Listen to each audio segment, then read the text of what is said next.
चंद्रमा को सांप से मुक्ति। कहानी। चंद्रमा की सुंदरता पर राजा दक्ष की 27 पुत्रियां मोहित हो गई।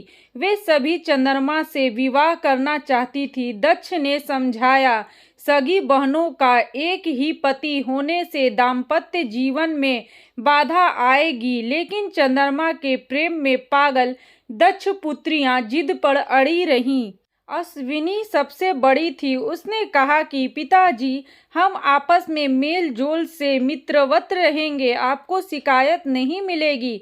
दक्ष ने 27 कन्याओं का विवाह चंद्रमा से कर दिया।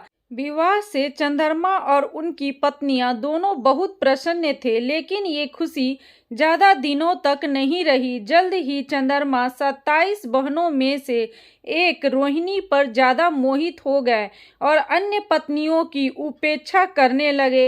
ये बात दक्ष को पता चली और उन्होंने चंद्रमा को समझाया।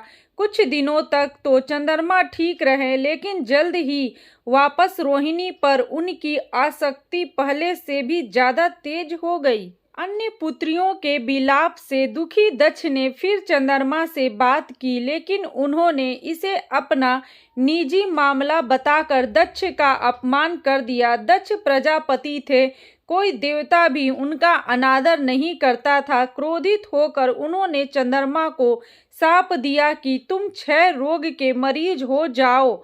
दक्ष के शाप से चंद्रमा 6 रोग से ग्रस्त हो कर धूमिल हो गए। उनकी चमक समाप्त हो गई।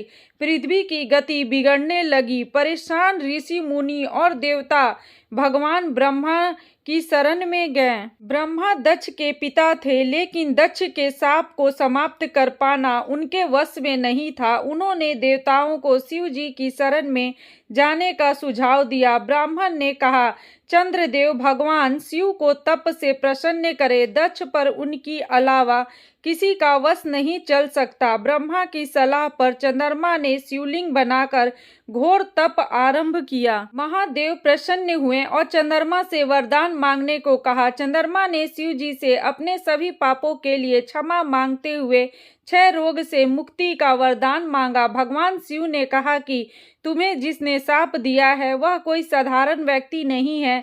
उसके शाप को समाप्त करना संभव नहीं, फिर भी मैं तुम्हारे लिए कुछ ना कुछ करूंगा जरूर। शिव जी बोले, 1 माह में जो 2 पक्ष होते हैं, उसमें से एक पक्ष में तुम मेरे वरदान से निखरते जाओगे, लेकिन दक्ष के शाप के प्रभाव से दूसरे पक्ष में क्षीण होते जाओगे। शिव के वरदान से चंद्रमा शुक्ल पक्ष में तेजस्वी रहते हैं और कृष्ण पक्ष में धूमिल हो जाते हैं। चंद्रमा की स्तुति से महादेव जिस स्थान पर निराकार से साकार हो गए थे, उस स्थान की देवों ने पूजा की और वह स्थान सोमनाथ के नाम से विख्यात हुआ। चंद्रमा की वे 27 पत्नियां ही 27 विभिन्न नक्षत्र हैं।